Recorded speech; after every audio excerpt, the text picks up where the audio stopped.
최근 여행객들은 물론 영주권자들에 대한 입국 심사도 강화되고 있습니다. 특히 한국 등 해외에서 장기간 체류할 경우 문제가 될 수 있습니다. 오늘 밤부터 내일까지 남가주에 집중호우가 예보됐습니다. 산불 피해 지역의 홍수와 산사태 우려도 커지면서 대피령도 내려졌습니다.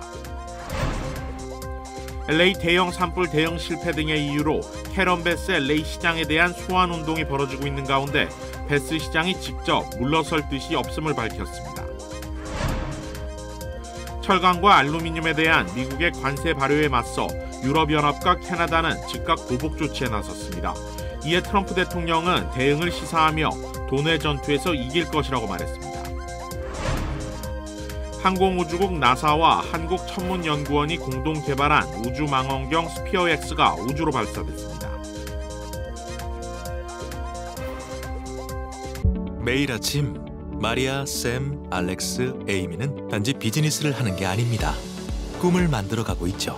CBB는 각 비즈니스의 이야기를 알고 고객 한 분 한 분께 꼭 맞는 솔루션을 제공합니다. 저희가 만드는 것은 단지 금융거래 관계가 아닙니다. 고객 한 분 한 분과의 파트너십입니다.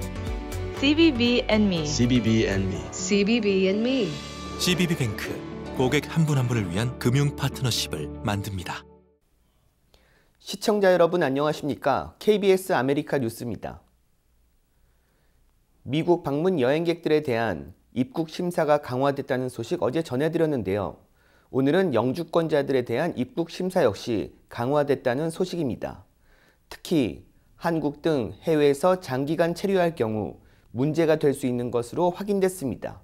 이우수 기자가 취재했습니다. 미국에 자녀를 남겨둔 채 한국에서 미국을 서너 번 왕래하고 있는 설모 씨는 최근 LA 국제공항을 통해 입국하다 영주권을 빼앗길 뻔했습니다. 입국 심사대에서 되게 뭐라고 하시더라고요. 왜 이렇게 한국에 오래 있냐. 그래서 제가 사정을 설명하기도 전에 굉장히 막 화를 내시면서 그래서 그냥 나가라고 해서 저는 사실 못 들어가는 건가 사실 그렇게까지 생각을 했거든요. 설 씨는 올해 입국 과정에서 지난해와 너무나 다른 느낌을 받았다고 전했습니다. 그전엔 전혀 지적이 없었거든요. 이번에는 좀 굉장히 강하게 기분이 정말 나쁠 정도로 그렇게 얘기하기는 했어요. 좀 달라진 건 확실한 것 같아요. 우여곡절 끝에 입국에 성공한 설 씨는 LA에서 2주간 머물며 해외에서 장기 체류를 허용하는 재입국 허가서를 신청했습니다. 그러나 다음번 입국은 여전히 불투명한 상태입니다. 재입국 허가 그걸 신청하고 지금 나와 있는 상태인데 재입국 허가도 좀 어렵지 않을까? 그래서 약간 불안해하고 있는 상황이에요. 매번 이렇게 좀 힘들면 영주권을 지금 이렇게 유지할 수 있을까? 그 고민을 사실은 저는 좀 하고는 있거든요. 이민법 전문가들은 설 씨처럼 한국 등 해외 출입이 잦은 경우 반드시 재입국 허가서를 신청해야 한다고 권고했습니다. 1년 이상 미국 밖에 체류하시게 되면 영주권을 포기하는 걸로 간주가 됩니다. 미국 밖에 오래 체류하시게 될 때는 재입국 허가서를 가지시고 입국하셔야 되겠습니다. 재입국 허가서는 최초 발급 시 2년, 필요에 따라 1년씩 연장이 가능합니다. 그러나 재입국 허가서가 있더라도 미국에 영주할 의사가 불분명할 경우 언제든지 영주권을 박탈당할 수 있어 주의가 필요합니다. 이민세관 단속국이 합법적인 비자 소지자와 영주권자들을 대상으로 출입국 심사를 강화하고 있습니다. 이민법 전문가들은 체류 신분 박탈을 예방하기 위해 재입국 허가서 신청 등 이민자들의 철저한 준비가 필요한 시점이라고 조언했습니다. KBS 뉴스 이우수입니다. 남가주 전역이 강력한 겨울 폭풍 영향권에 들었습니다. 내일까지 많은 양의 비가 내릴 것으로 예상되면서 곳곳에 홍수경보와 대피령도 내려졌습니다. 윤범수 기자가 보도합니다. 주말부터 시작된 비가 오늘부터 더 강해졌습니다. 한인타운을 비롯해 LA와 오렌지 카운티 일대에는 곳곳에서 산발적으로 소나기가 쏟아졌습니다. 국립기상청은 빠르게 이동하는 한랭전선의 영향으로 오늘 밤부터 내일 오전까지 남가주에 집중호우를 예보했습니다. 다만 비는 내일 오전 8시를 전후해 조금씩 약해질 것으로 전망됩니다. 시간은 짧지만 내리는 비의 양은 적지 않습니다. 시간당 강수량은 최대 0.75인치에 이를 것으로 예상되는데 이 정도면 산사태나 진흙사태와 같은 토사 유출이 발생할 가능성이 최대 80%에 달한다고 국립기상청은 경고했습니다. 지역별로 다르지만 강수량은 1에서 2인치 사이, 산간 지역은 최대 4인치의 비가 예상됩니다. 기온도 크게 내려가 LA 도심 지역의 낮 최고 기온은 내일과 금요일 50도대 중반, 밤 최저 기온은 40도대까지 떨어질 전망입니다. 산타클라리타와 엔텔로프 밸리 등 산간 지역은 섭씨 영하권인 30도 이하로 내려갈 것으로 예상되며 또 고도 2,500피트부터 눈과 우박이 쏟아질 수 있습니다. 산불 피해 지역은 이번 폭풍의 영향으로 비상이 걸렸습니다. 팰리세이즈 산불 지역 인근 게티빌라와 하일랜드, 선셋 산불이 일어난 헐리우드 러년 캐년 등이 위험 지역으로 꼽힙니다. LA시 당국은 비상운영센터의 위험 경보를 2단계로 격상하고 위험 지역 주민들에게 주의를 당부했습니다. LA 경찰국도 오늘 하루 위험 지역으로 분류된 주택들을 찾아가 대피 명령을 전달했습니다. 현재 로스앤젤레스와 오렌지 카운티 지역에는 내일 오후 6시까지 홍수주의보가 발령된 상태입니다. 교통국 켈트랜스는 오늘 정오를 기해 퍼시픽 코스트 하이웨이 일부 구간을 폐쇄했습니다. 또 LA 메트로버스 134번 노선도 운행이 중단됐습니다. KBS 뉴스 윤범수입니다. 미시시피주에서 의료용 헬리콥터가 추락해 탑승자 3명 모두 숨졌습니다. 미시시피 대학 의료센터 대변인은 월요일 대학 소속 의료용 헬리콥터가 추락해 조종사 1명과 직원 2명이 숨졌다고 밝혔습니다. 대학 측 대변인은 의료용 헬리콥터가 메디슨 카운티에 추락했고 환자는 태우고 있지 않았다고 설명했습니다. 대학 측은 3명의 희생자 가족에게 통보했다고 전하며 정확한 추락사고 원인은 밝히지 않았습니다. 연방항공청은 개인정보 보호를 위해 희생자들의 이름은 공개하지 않았지만 추락 원인을 조사 중이라고 밝혔습니다. 캐런 베스 LA 시장이 소환 운동에 대해 자신의 도시를 절대 포기하지 않을 것이라고 밝혔습니다. LA 지역 대형 산불에 대한 비난이 거세지고 리콜 운동까지 진행되자 베스 시장은 KNX 뉴스에서 자신의 도시를 절대 포기하지 않을 것이라며 이곳은 자신이 태어나고 자란 곳이라고 밝혔습니다. 이어 시장으로서 일할 준비가 확실히 되어 있다며 자신은 지금 여기 있고 재선에도 도전하겠다며 LA시를 이끌겠다는 강한 의지를 보였습니다. 베스 시장 소환운동은 실리콘밸리에서 변호사로 활동하고 있는 니콜 세나한이 주도하고 있으며 니콜 웹사이트에 따르면 팰리세이즈 산불 피해 주민들의 지지를 받고 있습니다. 최근 전국에서 한국 대사관이나 총영사관을 사칭하는 신종 보이스피싱 사기가 발생하고 있어 주의가 당부되고 있습니다. 보도에 KBTV 전상희 기자입니다. 최근 들어 보이스피싱 사기 수법이 더욱 진화하고 있습니다. 한국 대사관과 총영사관의 실제 대표 번호로 발신 번호를 조작해 영사를 사칭한 범죄가 빈번히 발생하고 있습니다. 이런 가운데 뉴욕 거주 이모 씨는 뉴욕 총영사관 번호가 찍힌 전화를 받았는데 한국경찰청에서 긴급 공문이 왔다고 운을 뗀 뒤 이 씨의 가족 정보, 직장 정보, 학교, 주소를 물었다는 것입니다. 이 씨가 의심하자 사기꾼은 한국경찰청 담당자와 직접 이야기를 나눠보라며 영상통화를 유도했고 영상통화를 시작하니 한국경찰서 사무실과 경찰이 등장해 깜짝 놀랐다고 전했습니다. 이 씨가 공개한 영상통화 화면 캡처 사진에는 경찰서 로고와 태극기가 세워진 배경을 뒤로 한 남성이 책상에 앉아 있는 모습입니다. 20대에서 30대로 보이는 남성은 경찰복을 입은 채 양쪽 어깨에 계급장, 가슴에 배지를 찼습니다. 뒤쪽 서랍에 경찰 모자까지 갖춰 진짜 경찰처럼 보였습니다. 이 남성은 본인을 서울경찰청에서 일하는 최정배라고 소개하고 개인 셀폰을 알려줬는데 알아보니 사기였고 한인들이 이런 수법에 당하지 않았으면 좋겠다고 당부했습니다. 한국경찰청과 주미한국대사관은 재외공간 사칭 전화가 은행 계좌가 범죄에 연루됐다거나 구속영장이 발부됐다 또는 형사사법 포털 웹사이트에 접속하라고 하며 텔레그램 등 영상 통화를 하자는 내용일 경우 반드시 사기를 의심해야 한다고 강조했습니다. 또 한국 대사관이나 총영사관은 전화나 온라인으로 절대 개인정보와 금융정보를 요구하지 않습니다. 보이스피싱이 의심되는 전화를 받거나 피해를 입은 경우 신속히 거주지 관할경찰서 또는 미 연방통신위원회에 신고해야 합니다. 아울러 피해 사례를 주변 지인에게 적극적으로 알려 추가 피해를 예방해야 합니다. KBTV 뉴스 전상입니다. 트럼프 행정부가 철강과 알루미늄에 25% 관세를 부과하기 시작하면서 유럽연합과 캐나다는 즉각 보복 조치에 나섰습니다. 이화진 기자가 보도합니다. 예고했던 대로 트럼프 미국 대통령은 모든 철강과 알루미늄에 25%의 관세를 부과하기 시작했습니다. 유럽연합은 즉각 보복 조치에 나섰습니다. 다음 달 1일부터 오토바이, 청바지, 위스키 등 대표적인 미국산 제품에 대해 최대 50% 추가 관세를 부과하기로 했습니다. 우리 돈 41조 원 규모입니다. 할리 데이비슨으로 대표되는 미국산 오토바이는 현행 6%인 관세율이 56%로 오릅니다. 이 같은 조치는 미국의 관세가 발효된 후 약 1시간 만에 전격적으로 발표됐는데 미국과 협상의 여지는 남겼습니다.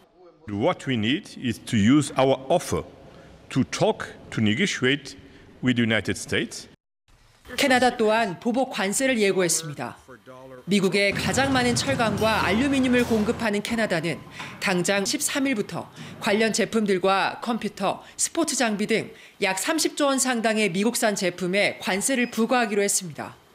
앞서 미국 관세 폭탄에 대한 1단계 대응 조치로 30조 원 규모의 미국 제품에 보복 관세를 부과하기로 한 것과 별개의 조치입니다. Canada is not the one that is ultimately starting this war.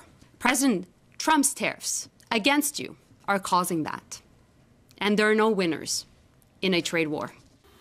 다만 영국을 비롯해 멕시코, 브라질 등 남미권 국가들은 미국 관세 부과에 즉각적인 맞대응을 자제하면서 다음 달 2일로 예고된 상호관세 협상에 보다 주력하는 모습입니다. 파리에서 KBS 뉴스 이화진입니다. 트럼프 대통령은 EU의 보복 관세에 대응할 거라며 돈의 전쟁에서 이길 거라고 말했습니다. 보도에 김지수 기자입니다. 트럼프 대통령은 철강과 알루미늄 관세 부과에 유럽연합이 보복 관세로 맞대응하자 추가 대응하겠다고 밝혔습니다. 지금 벌어지는 관세 전쟁을 돈의 전투라고 표현하며 반드시 이길 거라고 강조했습니다. I'm not happy with the European Union, I want to tell you, and we're going to win that. We're going to win that financial battle. 미 행정부도 애초 유럽연합이 관세 원인을 제공했다고 반발했습니다. 철강과 알루미늄의 공급 과잉 문제를 해결하기 위해 협력을 시도했지만 유럽연합이 거부했다는 겁니다. 그러면서 미국 국내 생산이 강화될 때까지 25% 관세를 중단하지 않을 거라고 밝혔습니다. And let me be clear, nothing's going to stop that until we've got a big, strong, domestic steel and aluminum capability. 트럼프 대통령은 관세 정책에 일관성이 없다는 지적엔 일관성이 없는 게 아니라 유연성이라고 강조했습니다. 그러면서 다음 달 2일 상호 관세를 발표할 때까지 유연성을 발휘할 거라고 말했습니다. 협상을 통해 일부 국가의 관세를 유예할 수 있다는 뜻입니다. 그러나 상호 관세를 부과한 이후부터는 유연성이 매우 적을 거라며 예외 조치를 제한적으로 할 것임을 시사했습니다. I'll always have flexibility, but there will be very little flexibility once we start. 다만 높은 관세로 인한 미국 내 우려는 커지고 있습니다. 미국인 과반은 트럼프의 관세 정책을 지지하지 않는다는 조사 결과가 나오기도 했습니다. 상호 관세 발표 시점 전까지로 협상 시한이 주어진 가운데 정인교 통상교섭 본부장도 현지 시각 13일 워싱턴에 도착해 미국과 본격 협상에 나섭니다. 워싱턴에서 KBS 뉴스 김지숙입니다. 트럼프 행정부가 연방교육부 해체를 추진하고 있습니다. 올 초 4,000명이던 연방교육부 직원은 현재 절반 수준인 것으로 집계됐습니다. KBTV 기리현민 기자입니다. 연방교육부는 어제 보도자료를 통해 1,300명 이상의 정규직 직원이 해고됐으며 이는 올 초 대비 전체 인력을 약 50%가 줄었음을 의미한다고 밝혔습니다. 트럼프 대통령은 린다 맥마한 교육부 장관에게 교육부 장관이라는 직책 자체를 없애는 것이 목표라고 밝힌 바 있습니다. 트럼프 대통령은 행정명령을 통해 교육부 폐지 방안도 검토 중인 것으로 알려졌습니다. 맥마흔 장관은 이번 교육부 인력 감축은 효율성과 책임을 중시하는 교육부의 자원을 교육부 인력이 아닌 학생, 학부모, 교사에게 집중하기 위한 작업이라고 밝혔습니다. 하지만 트럼프 대통령의 주장대로 교육부를 완전 폐지하는 것은 의회의 승인이 필요한 절차입니다. 일론 머스크가 이끄는 정부 효율성 부서는 연방교육부가 진보적 성향의 불필요한 낭비를 일삼고 있다며 교육부 축소를 강력하게 주장해왔습니다. 백악관이 추진하는 교육부 축소 및 폐지 움직임으로 인해 대학교에 지원해온 연방자금 및 학자금 대출 관리 역할이 다른 기관으로 이전될 가능성도 제기되고 있습니다. 현재 교육부는 약 4천만 명 이상의 학자금 대출자들을 대상으로 약 1.5조 달러 학자금 대출을 관리하고 있습니다. 트럼프 대통령은 또 다양성과 형평성을 위한 교육 정책은 부당한 역차별이라며 이를 시행하는 학교에 벌금을 부과할 것이라고 밝히기도 했습니다. 트럼프 대통령은 교육부의 기능을 연방정부에서 주정부로 이관하는 방안을 추진 중이며 교육부 예산 절감의 상당 부분은 저소득층 학교 지원 프로그램 및 장애 학생 지원에 사용될 예정입니다. KBTV 뉴스 길레맨입니다. 자동차 스마트키가 해킹에 취약해 이를 악용한 차량 절도가 기승을 부리고 있습니다. 버뱅크 경찰에 따르면 도난 차량에서 불법 복제 장치나 차키가 발견되는 사례가 급증하고 있어 스마트키를 복제하는 차량 절도 사건에 대해 운전자들이 경각심을 가져야 한다고 강조했습니다. 경찰은 절도범들이 소형 장치를 이용해 원격으로 신호를 스캔한 후 빠르게 복제 키를 만들어내고 있다고 설명했습니다. 피해 예방 방법으로는 차량을 차고등 내부에 주차하거나 신호 차단 상자에 차키를 보관해도 되고 스마트 키가 아닌 차키로 직접 문을 열고 닫는 방법이 있다고 설명했습니다. 자동차 전문가들은 제조업체가 소비자 보호를 위해 다양한 기술적 해결책을 모색할 필요가 있다고 지적했습니다. 고가 헤어 제품인 인모 가발을 노린 절도범들이 기승을 부리고 있어 업소들의 주의가 요구되고 있습니다. KBTV 주현우 기자입니다. 사건은 어제 새벽 뉴욕시 브루클린 크라운 하이츠의 가발 가게에서 발생했습니다. 용의자 남성은 시티바이크를 타고 가게로 진입해 35,000달러 상당의 가발을 가방에 담아 훔쳐갔습니다. 도난당한 가발 가운데는 새로운 가발 제작을 위해 준비해둔 고급 인모도 포함되어 있었습니다. 해당 가발 가게는 리브키 크린스키와 기티 코엔이 공동으로 설립한 사업체로 더 허슬비그라는 이름으로 문을 열었습니다. 해당 매장에는 종교적 이유로 가발을 착용해야 하는 여성부터 항암 치료로 인해 삭발한 여성까지 다양한 고객이 찾고 있습니다. 매장을 운영 중인 코엔은 최근 인모와 가발 가격이 크게 올랐기 때문에 범인은 이 물건들이 고가라는 점을 알고 있었을 가능성이 크다고 말했습니다.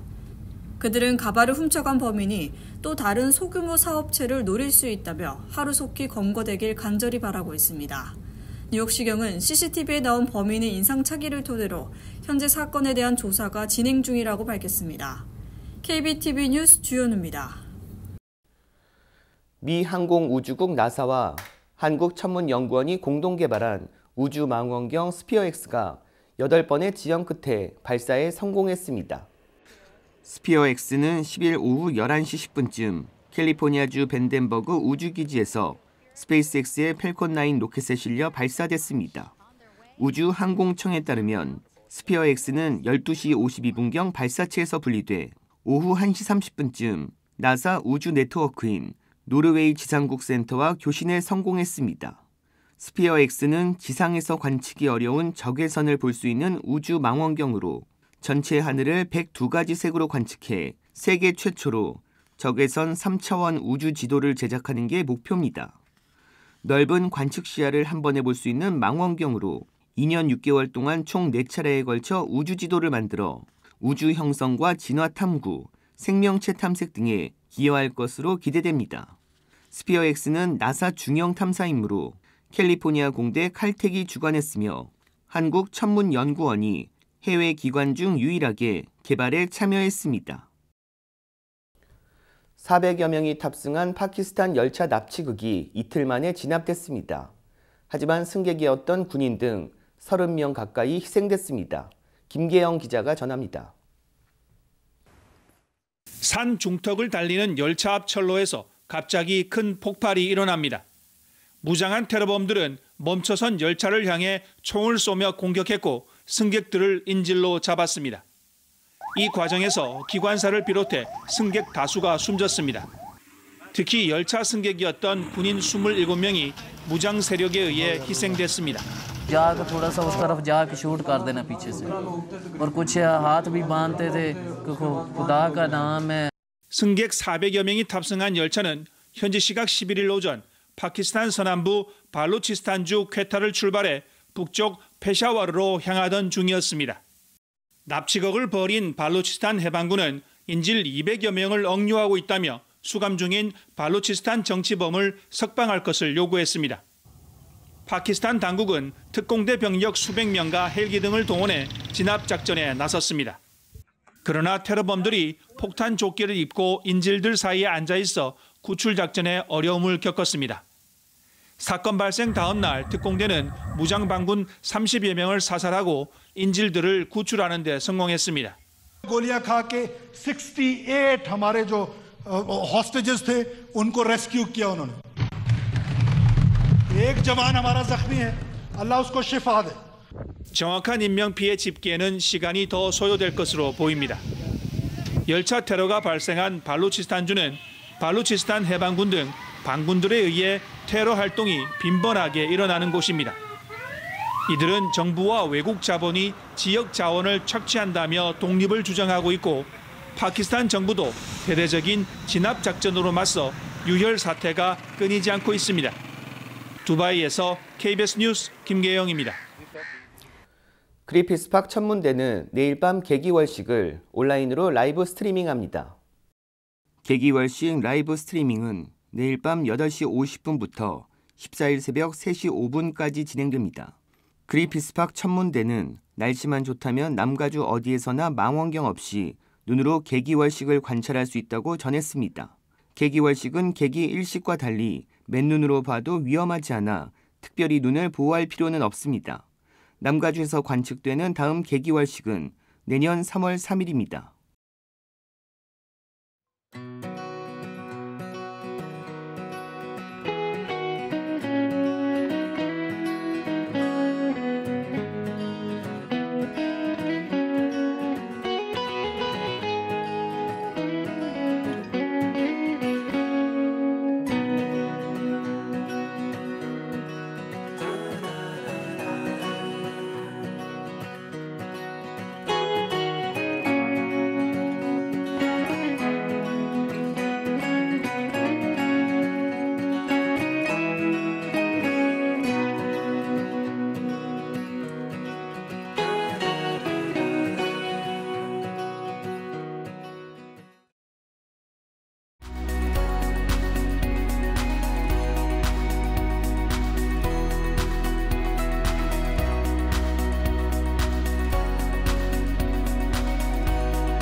KBS 아메리카 뉴스 마칩니다.